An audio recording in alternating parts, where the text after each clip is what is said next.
Tâtons le terrain un petit peu. Il y a des gens sur ce plateau qui sont sur le terrain. Élodie Luet, vous travaillez particulièrement vous avec les entreprises.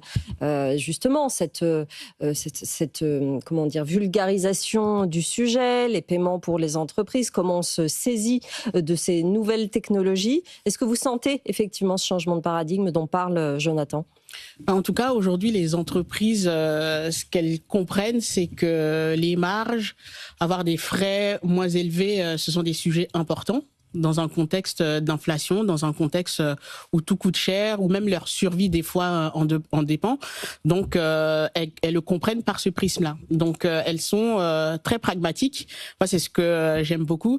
Ça fait qu'une entreprise, quand on lui présente, en fait, quand on lui parle de blockchain ou même d'ethos, de Bitcoin, etc., c'est pas quelque chose qu'elles vont forcément comprendre. Non. Mais lorsqu'on leur dit, vous avez un moyen qui va vous permettre de gagner du temps et de l'argent pour correspondre avec vos partenaires qui sont dans d'autres zones monétaires, ça, c'est quelque chose qui se comprend très facilement par un DAF ou un CEO. En fonction des cours, effectivement, il y a cet argument du là, vous allez gagner de l'argent sur les frais que vous n'allez pas dépenser. Et puis, effectivement, après, il y a cette possibilité que le Bitcoin prenne de la valeur. On n'est pas, pour le moment, dans ces périodes-là. C'est plutôt les stablecoins, en tout cas, qui trouvent un écho sur ce sujet. Avec les paiements transfrontaliers. Exactement. Oui, effectivement. Mais c'est un bon argument, en effet.